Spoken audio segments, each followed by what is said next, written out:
یہی ماننا ہے یہ مان لے، وہ ہیں عبدہ ورسولہ۔ الحمدللہ والصلاۃ والسلام علی رسول اللہ۔ ناظرین، خیر مقدم ہے آپ کا کریم ٹی وی اردو میں۔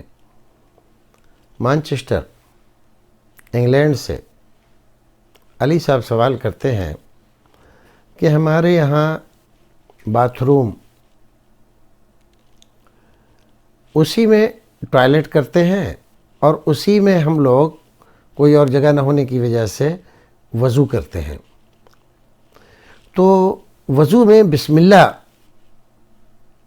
پڑھنا اور پھر اس کے بعد دعا پڑھنا اس کا حکم دیا گیا ہے، تو وہاں پر جہاں ٹوائلٹ کرتے ہیں وہاں پر کیسے بسم اللہ پڑھیں گے؟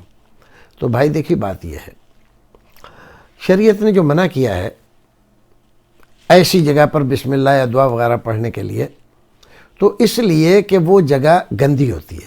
لیکن آج کل جو ٹوائلٹ ہیں یہاں تو پانی اتنا بہا دیا جاتا ہے کہ وہ بالکل صاف ستھرے ہو جاتے ہیں، لہذا ان کا حکم وہ نہیں ہے جو رسول اکرم صلی اللہ علیہ وسلم کے زمانے کا تھا، یا آج کل بھی دیہاتوں میں جو کچے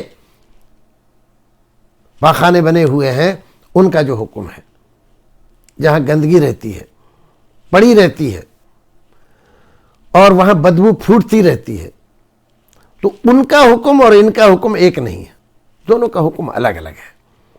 صورت بدلنے سے حکم بدلتا ہے شریعت میں، یہاں صورت بدل گئی لہذا حکم بدل گیا۔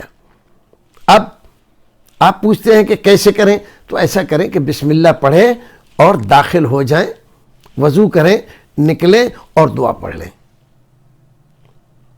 اس میں یہ حکم نہیں ہے کہ آپ کو وہیں پڑھنا پڑے گی بسم اللہ، ایسا نہیں ہے۔ تو آپ بسم اللہ کہہ کے داخل ہو جائیں، اور وہاں پر بھی اگر آپ بسم اللہ کہہ لیتے ہیں تو کوئی حرج نہیں، وہ پاک صاف ہیں، اس حکم میں نہیں ہے جس حکم میں پہلے بیت الخلاء، لیٹرین اور پاخانے ہوا کرتے تھے۔